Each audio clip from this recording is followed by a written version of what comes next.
Sem mais delongas, convido você ainda de pé a abrir a sua Bíblia na segunda carta aos Coríntios, capítulo 3.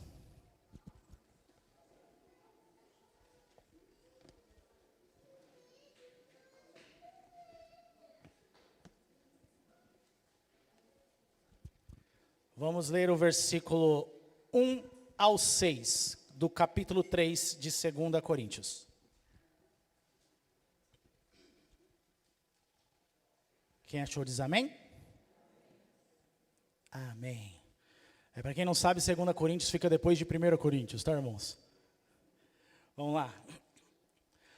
Começamos, porventura, outra vez a recomendar-nos a nós mesmos?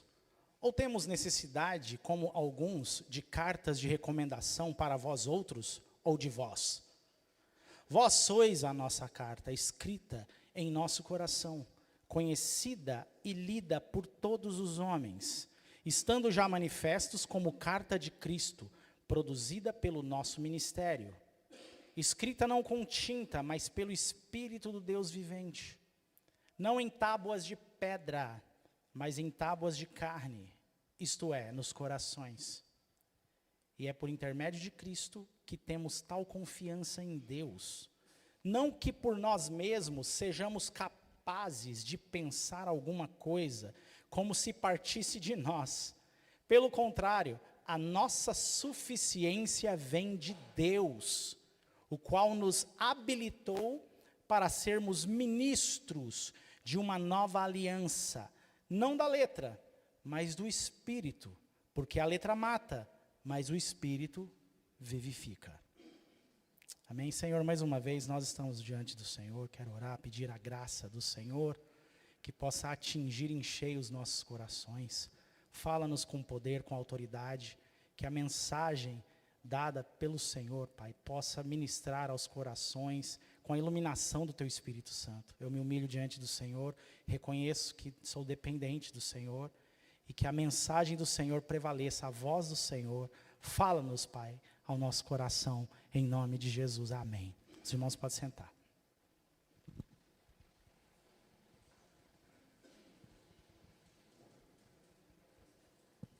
Aleluia.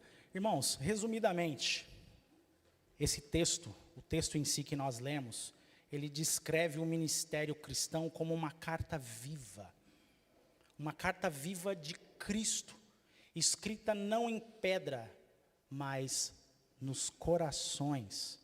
Veja aqui temos uma intertextualidade, né? Ele faz um link aqui com o Antigo Testamento, e ele enfatiza que a capacidade para esse novo ministério, mencionado aqui por Paulo, ele vem de Deus, e que é o próprio Deus que capacita para essa nova aliança, uma aliança que é do Espírito e não da letra, porque a letra mata, mas o Espírito, ele vivifica.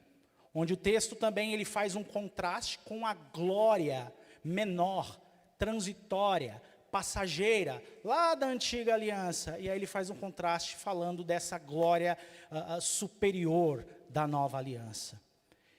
E aqui nessa segunda carta, suposta segunda carta, até porque nós temos pistas dentro dessa própria carta, de que essa não é a segunda carta de Paulo aos Coríntios. Tá? Fica aí a dica, os irmãos podem ler e pesquisar depois.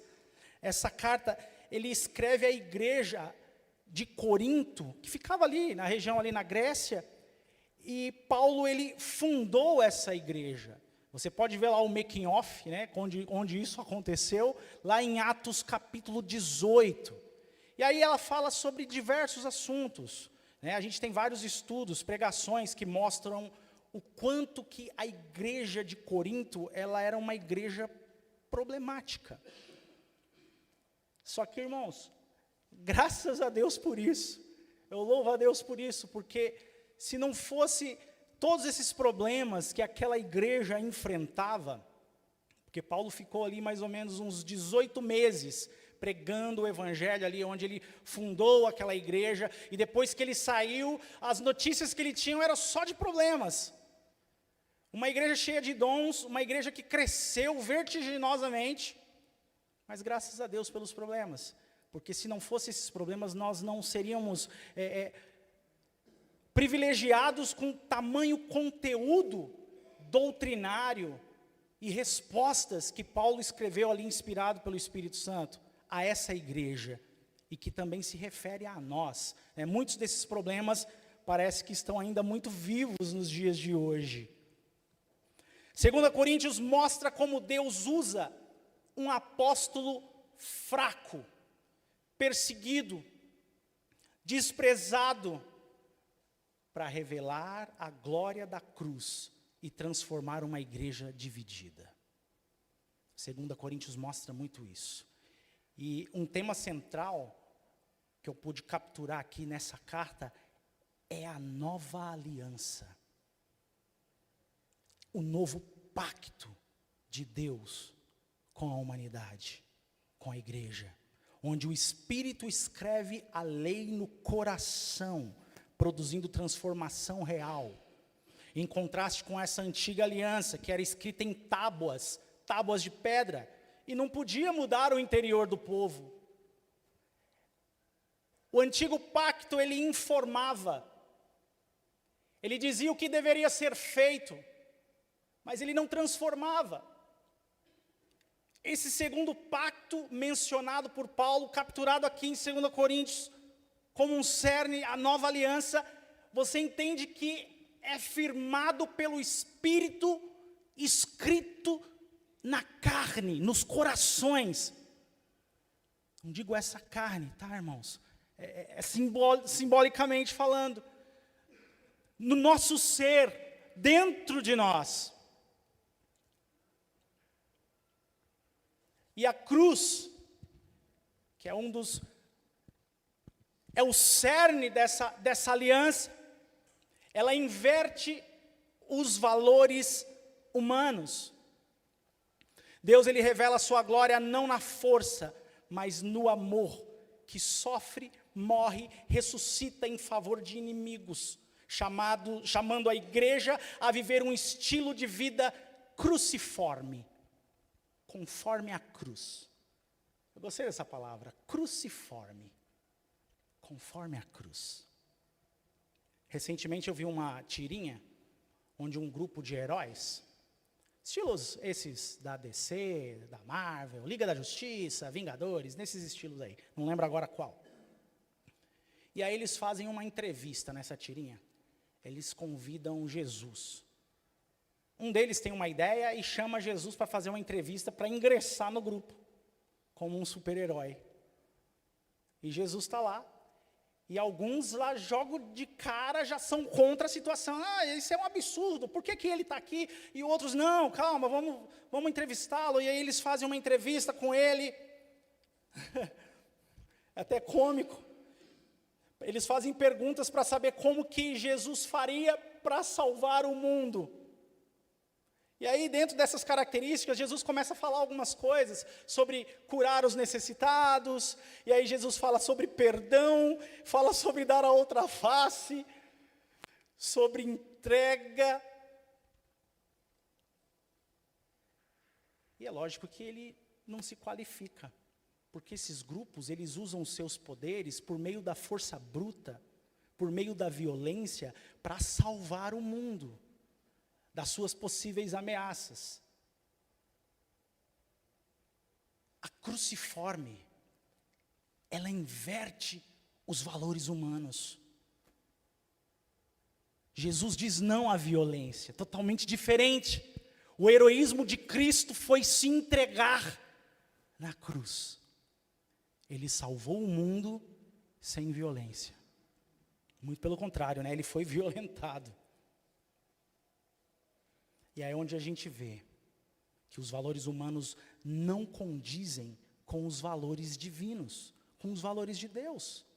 Conforme a cruz, cruciforme, onde cada cristão transformado por Cristo, por essa graça, ele toma a sua própria cruz e, semelhante a Cristo, o segue. Olha que tremendo isso. O que é a nova aliança?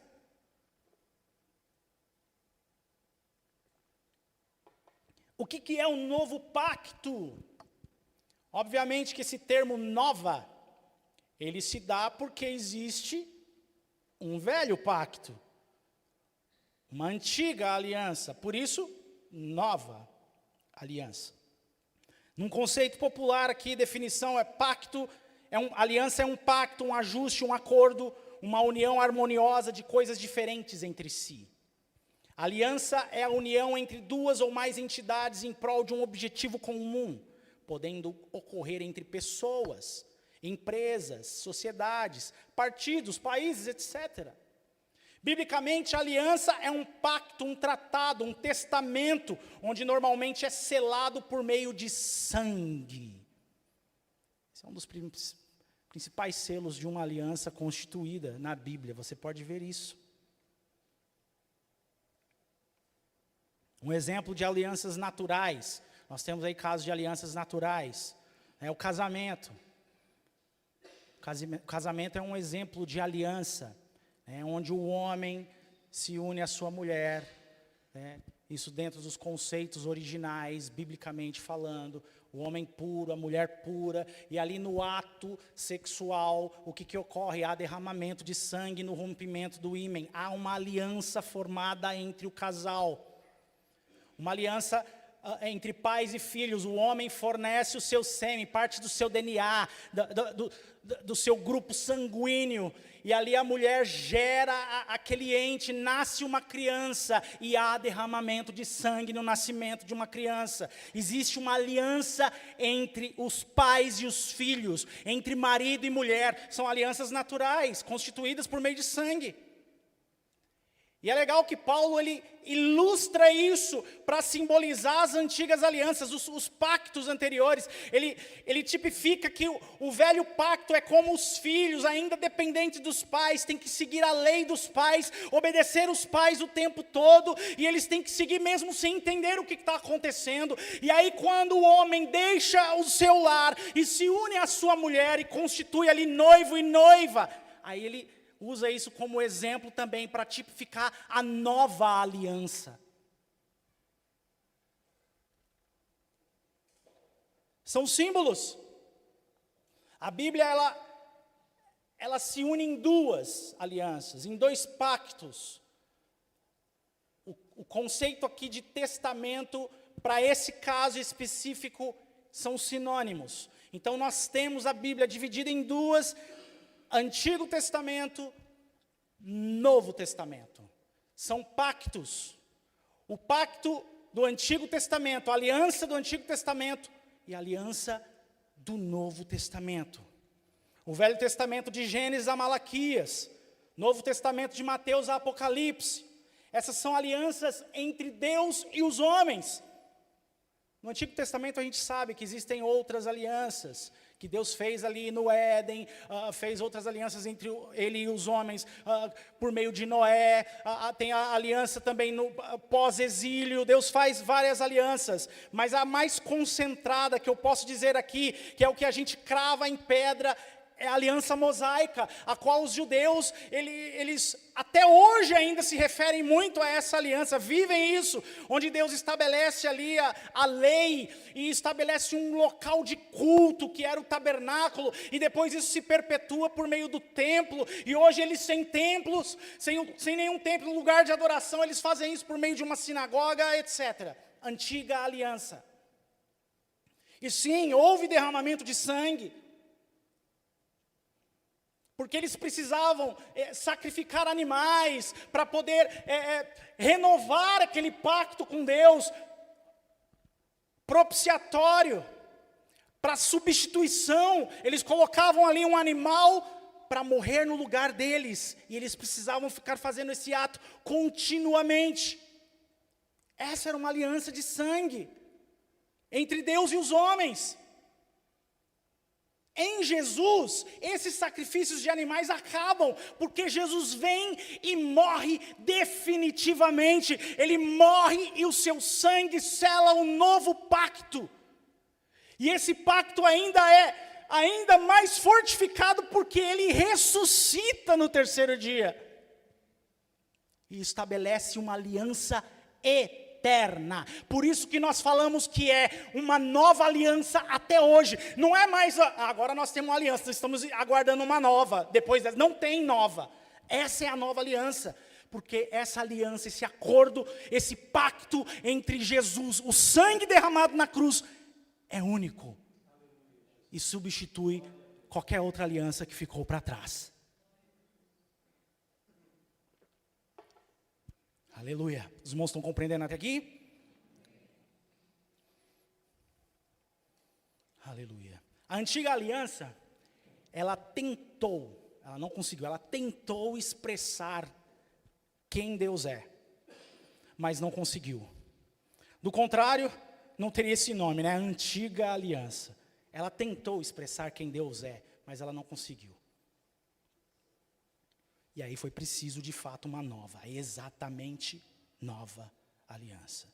As leis em pedras, porque Deus colocou, né, por meio de Moisés, né, gravou em pedras a lei, esse pacto entre ele e o povo, em pedras. Elas não mudavam o pecado humano. O povo via milagres, endurecia o coração. Você vê lá em Êxodo 32, por exemplo. Deus já tinha falado com o povo saiu do Egito, coisas maravilhosas aconteceram, e logo em seguida o povo já estava ali debruçado no pecado, adorando outros deuses. A lei não tinha poder de mudar o coração humano. Ela informava, e o ser humano se esforçava por cumprir. Era por esforço. Posso até dizer que de repente até por mérito. Mas o homem não consegue, não conseguia, não dava conta. E aí Deus diz em Hebreus 8:9, não permaneceram na minha aliança. Está falando da antiga. E aí Paulo fala, ainda confirma aqui no texto que nós lemos, a letra mata. Ele está falando da lei, da antiga aliança, a letra mata, mas o Espírito vivifica, já falando da nova. Mais uma vez, a antiga aliança, apesar de reveladora, ela era incompleta. Uma sombra passageira que não transformava corações, nem expressava plenamente Deus. Seu nome já diz antiga, por isso que foi preciso uma nova, eterna e perfeita. Eu vi um cientista afirmar o seguinte, falando o seguinte: Deus não pode ser compreendido pela criação, pois tudo que existe depende de tempo, espaço e matéria, inseparáveis, mutuamente dependentes. Onde estava Deus antes disso? Ou seja, para a matéria existir, ela precisa de um início. Tempo. Matéria. Tudo isso aqui tem um início. Tudo que é físico, tudo que foi palpável, foi criado por Deus, precisa de um início, de um ponto de partida. Então precisa de tempo. Então a matéria não vive, não existe sem o tempo. Então essas duas coisas estão associadas. E a matéria precisa ser colocada e posta em algum lugar. Então ela precisa de espaço. Essas três coisas, essa tríade não anda separada, isso é física. Matéria, tempo e espaço. E é interessante que ele usa, Gênesis capítulo 1, ele fala no princípio, tempo. Deus criou os céus, espaço, e a terra, matéria. Deus não é limitado por essas coisas. Então não tem como você tentar explicar Deus dentro do contexto a qual nós vivemos. E a antiga aliança tentou fazer isso, mas não conseguiu. Nós tentamos fazer isso até hoje, mas a gente não consegue. Tem até aquela música falando lá que ninguém explica Deus e tal. Porque Deus, quando a matéria, o tempo e o espaço foram criados, ele já existia. Então Deus não está condicionado a isso. É como você pegar o seguinte, pega um livro, e você pega o personagem do livro, que está dentro do livro, o criador do livro está dentro do próprio livro, e pedir para ele se explicar, aí seria fácil, mas não, o autor do livro não está dentro do livro, ele está fora, por isso que ele o escreve. E se os personagens dentro daquele livro pudessem conversar entre si e querer explicar a existência do autor do livro, eles não dariam conta. Porque o universo deles é limitado àquele livro. O nosso universo é limitado ao tempo, matéria e espaço. Por isso que nós não compreendemos Deus. Ele está fora de tudo isso. Ele está acima disso. Por essa razão que nós, por nós mesmos, não conseguimos nos achegar a Deus. Não temos condição ou capacidade por nós mesmos de entender a Deus ou de se achegar a Ele. A solução foi Cristo. É quando o próprio Deus, quebra a estrutura. Parece que Ele infringe uma regra. Parece. Ele se materializa. Deus que está na eternidade, fora do tempo, espaço, matéria, Ele vira matéria no tempo e no espaço e entra na nossa história, por meio de Jesus, e nos alcança. Em Hebreus capítulo 1, versículo 3, fala que Jesus, Ele é a exata expressão do ser de quem Deus é. O Antigo Testamento, a antiga aliança tentou expressar Deus, não conseguiu. Então o próprio Deus entra no nosso tempo e se mostra, e se revela. Isso é maravilhoso, irmãos. Isso é maravilhoso.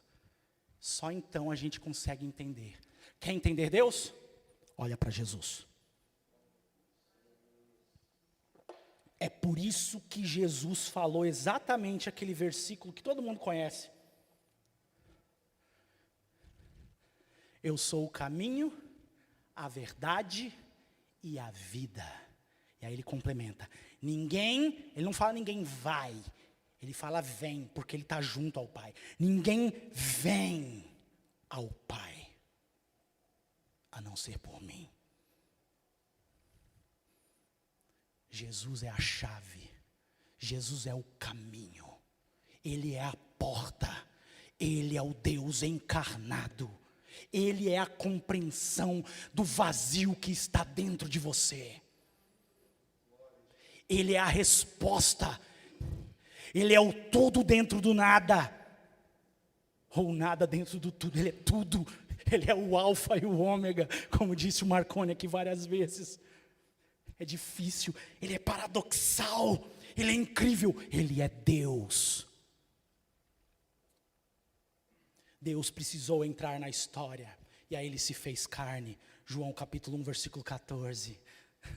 Matéria no tempo e espaço, enquanto éramos ignorantes, desobedientes, escravo de paixões.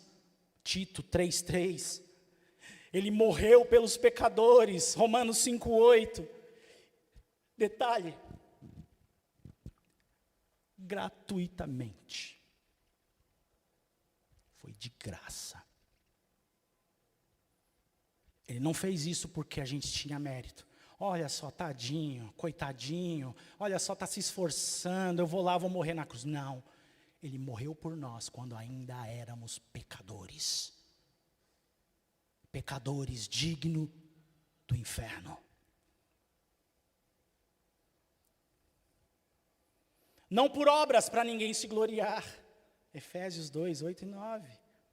A graça não informa, a graça transforma. Um exemplo que eu gosto de dar, tem uma história. Tem uma porquinha. O dono dele tirou ela não teve nunca nem contato com a lama. Nasceu, ele pegou a porquinha e pegou para criar. Ele criou com muito carinho. Deu leite para ela na mamadeira, dava banho, perfume, talquinho, colocou até fralda na porquinha. E detalhe, deu um nome para ela. Chamou ela de Debbie. Colocou uma coleirinha e saía passeando com a Debbie. bonitinho. E aquela porquinha rosinha, toda limpinha, não sabia nem que era lama, condicionada, e ali dançando, andando com ele pela rua. E um dia, nesse período de chuva aí agora, né, às vezes tem alguns lugares aí, esses dias eu até escorreguei num lodo, torci o pé. Aí ele estava andando com a Debbie ali, de repente a Debbie, ele educou ela bonitinho, aí soltou da coleira, aprendeu a andar do ladinho dele, e tinha uma poça de lama, dessas que a chuva abre. E a Debbie viu aquela poça. E alguma coisa dentro dela começou a mexer. E ela não sabia o que era. Passaram-se alguns segundos, onde que a Debbie estava?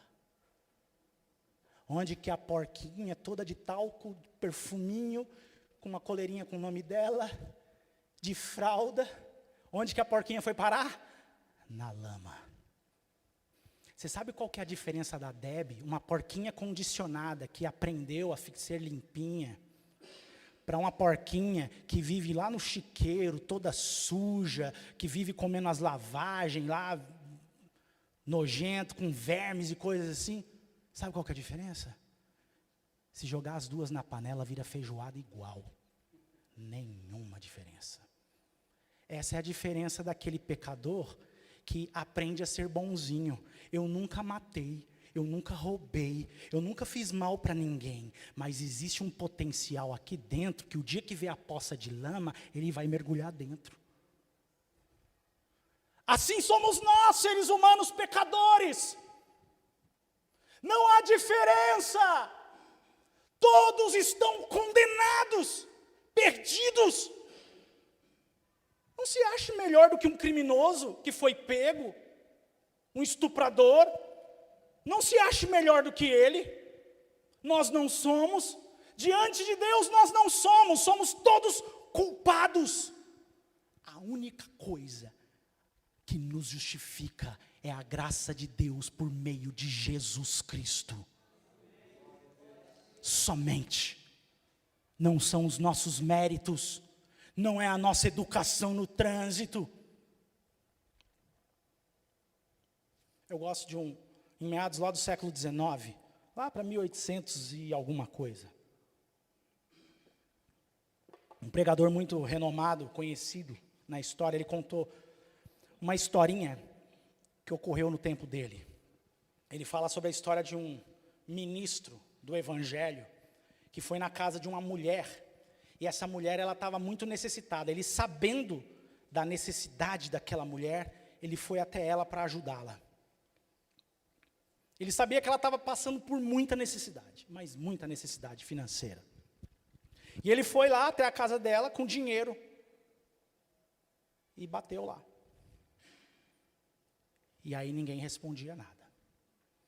E ele bateu de novo, e ninguém falava nada. Ele insistiu muitas vezes, e ele não teve resposta nenhuma. Até que ele se deu conta que, bom, não tem ninguém em casa, então ele foi embora.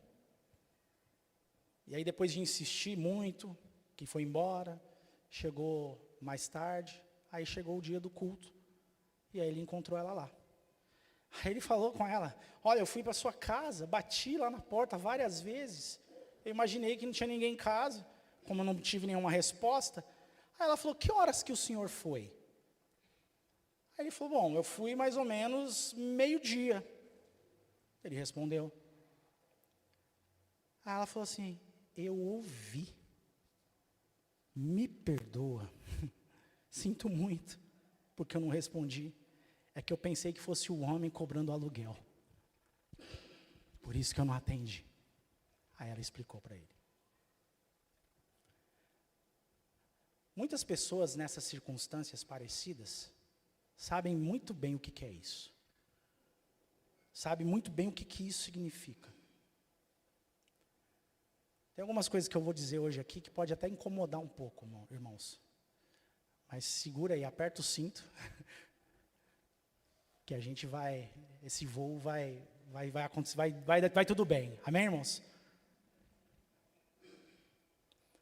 Eu quero dizer para os irmãos que eu não estou hoje aqui cobrando o aluguel. Você não está sendo cobrado como aquela mulher. Não é o objetivo aqui exigir de você alguma coisa. Nós que somos ministros do Evangelho, não estamos aqui nessa posição de exigir nada dos irmãos agora. Essa graça, ou seja, a não ser oferecer a você a salvação, que é completamente gratuita, sem custo algum. Spurgeon, sobre esse assunto, ele fala assim em um dos seus livros: com frequência, quando buscamos chamar a atenção, o nosso ouvinte pensa, ele está falando dos pregadores, quando tenta chamar a atenção, olha aqui, os ouvintes normalmente pensam, agora eu vou ser informado do meu dever. É alguém cobrando o que é devido a Deus. Eu tenho certeza de que não tenho como pagar. Eu não vou estar em casa. Igual a mulher. Irmãos, hoje, especificamente hoje, depois dessa contextualização, eu não vou pedir nada para você, a não ser que você ore. Não é sobre lei, não é dever, não é sobre punição, é sim sobre amor, bondade, perdão, misericórdia e vida eterna. É sobre isso que nós estamos falando hoje aqui, não sei se você ainda percebeu. Eu vou estender uma série de sermões, de assuntos sobre esse tema, porque nós estamos vivendo aqui Igreja Viva, Missão Ativa, porque a graça que nos salvou é a mesma que agora nos envia. Eu estou ali naquela parte, porque a graça que nos salvou. É disso que eu estou falando. Essa história que eu acabei de contar, ela não está falando de aluguel. Ela está falando sobre medo, sobre culpa, sobre religião como sistema de cobrança. E essa história, ela mostra um tipo de psicologia da escassez, onde a mulher ela não abre a porta porque ela não pode pagar. E isso revela um estado mental profundo dela. Quando você sabe que não tem recursos, você evita qualquer encontro que possa gerar dívida. Quando você está em aperto, quando você está numa situação difícil, você evita as pessoas, você foge e fica nesse estado isolado, enclausurado, e não abre a porta para ninguém. Existem muitas pregações que acabam enfatizando o dever, como a gente falou da antiga aliança, a lei, a culpa, a punição. Se você não entregar os seus dízimos, o devorador vai vir e vai consumir tudo que você tem.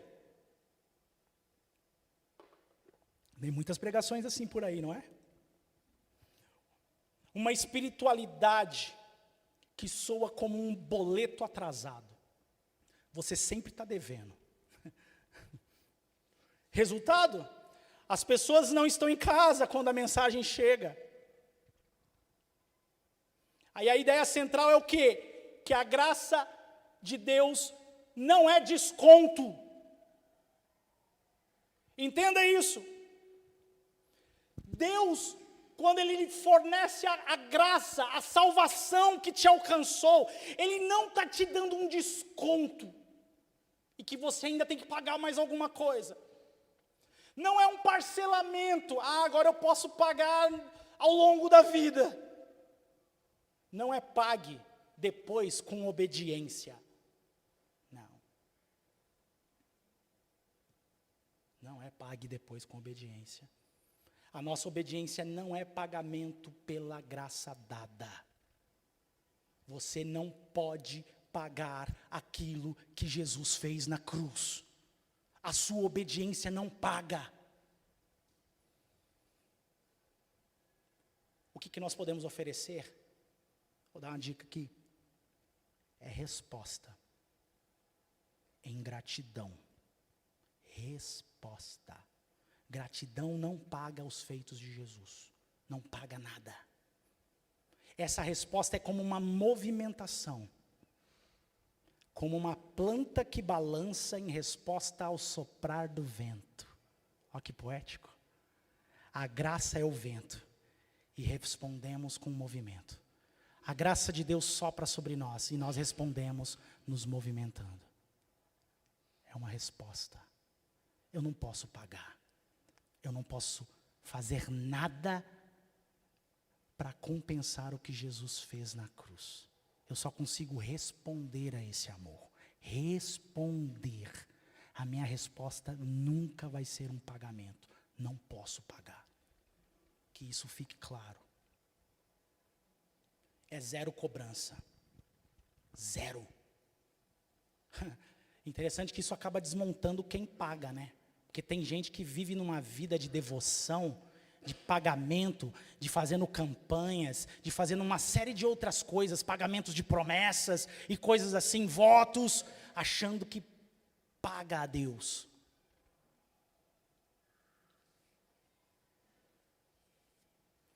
Muitos rejeitam a mensagem cristã por rebeldia, não por rebeldia, mas por acharem que já falharam antes mesmo de começar.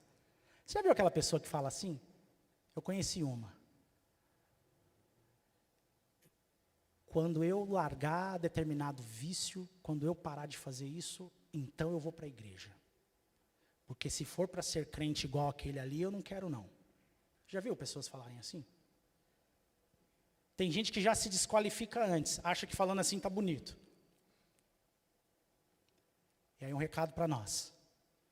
Nós somos aquela mulher atrás da porta. Ouvimos bater na porta. E às vezes a gente tem medo de abrir ou de enfrentar, porque a gente ainda se sente devedor. Irmãos, o mundo está profundamente descaracterizado por razões comerciais. Profundamente. A gente vive uma obsessão pela busca de atenção, onde tudo vira marketing, tudo à nossa volta. A atenção das pessoas é o interesse principal, o alvo das propagandas e publicidade, tudo. Os vídeos das redes sociais, eles são gerados pelas próprias pessoas, pelos próprios usuários, buscando atenção, capturar a sua atenção, para ganhar like, ganhar afirmação. Tudo gira em torno disso. Tudo é construído sobre uma ideia, a ideia da reciprocidade, do recíproco, da troca. Eu te ofereço algo e você me devolve alguma coisa em troca. Essa é a lei da reciprocidade comercial. Se eu não pago aquilo que me foi oferecido, existem órgãos que regulamentam isso e o meu nome vai sujo na praça, porque eu não cumpri com o meu acordo, com a minha reciprocidade. E o contrário, se me oferecem alguma coisa e eu pago por isso, e o que eu recebi não está de acordo com aquilo que foi proposto, então existem também órgãos que regulamentam isso, e isso é caracterizado como propaganda enganosa. Reciprocidade é uma lei, é o que a gente vive hoje. Se eu atendo, se eu sigo e ofereço, eu tenho que ter algo em troca. Esse é o mundo que a gente vive. E irmãos, até hoje as instituições, inclusive igrejas, elas estão imersas nisso, nesse conceito de reciprocidade. Eu dou o meu dízimo, eu dou a minha oferta, então eu tenho que receber algo de volta. Eu tenho que receber alguma coisa de Deus. E aí a gente começa a colocar Deus nessa jogada nossa, humana. Porque a forma como a nossa sociedade se comporta em relação a isso, acaba nos influenciando também para as coisas espirituais. Mas no Evangelho não é assim. Deus, Ele oferece de graça, porque o preço já foi pago. Olha só que interessante. Deus ofereceu Jesus de graça, sem esperar nada em troca. O único beneficiado nisso tudo somos nós mesmos. Sabe por quê? O que Deus pode ganhar de nós por ter dado Jesus? O que nós temos a oferecer para Deus por Ele ter dado Jesus? Nada. Deus é imutável. Deus continua sendo adorado. Deus, Ele não precisa do nosso dinheiro. Deus, Ele não precisa da nossa atenção. Deus, Ele não precisa da nossa adoração. Deus não depende, não precisa de nada disso. Nós é que precisamos dele. Você e eu precisamos do Evangelho. Nós precisamos da salvação. Nós precisamos do perdão de Deus. E detalhe, Ele dá liberalmente. Ele dá. Não porque a gente merece, mas porque Ele nos ama. Puramente porque Ele nos ama. E essa é a maior prova. Jesus. Jesus é a maior prova da graça de Deus. Então, que essa noite o desafio é: responda a essa graça. Você não pode pagar por ela. Responda a essa aliança, responda a esse evangelho. Essa graça sopra, até para responder você depende dele. Responda ao Senhor. Amém? Vamos ficar de pé? Ministério de Louvor.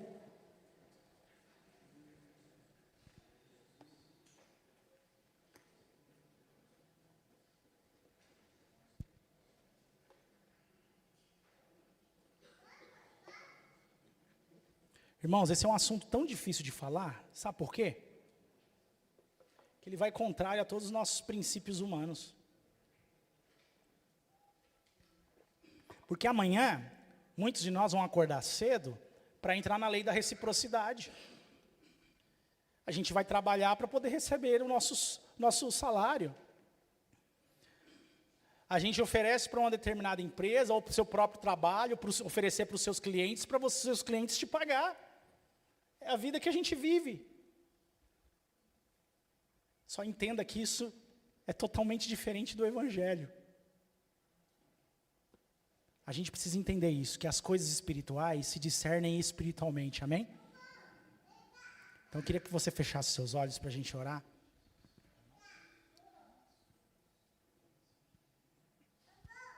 Pai Celestial, soberano, gracioso, o Senhor nos tornou ministros, Pai, da nova aliança, pelo Teu Espírito que nos traz vida. Senhor, nós agradecemos, porque o Senhor nos torna carta viva em Cristo, escrita não com tinta, mas em corações transformados. Senhor, nós clamamos que a Tua glória, Senhor, se manifeste aqui, santificando o Teu nome, fazendo vir o Teu reino, Senhor, cumprindo a Tua vontade, que possamos exalar, ó Deus, o aroma de Cristo aos salvos e aos perdidos. Capacita-nos, Senhor, por essa graça soberana, Pai, em nome de Jesus, para que vivamos segundo o Teu Espírito, Pai, produzindo fruto para a eternidade, em nome de Jesus, o resplendor da Tua glória. Nós oramos, Pai. Amém.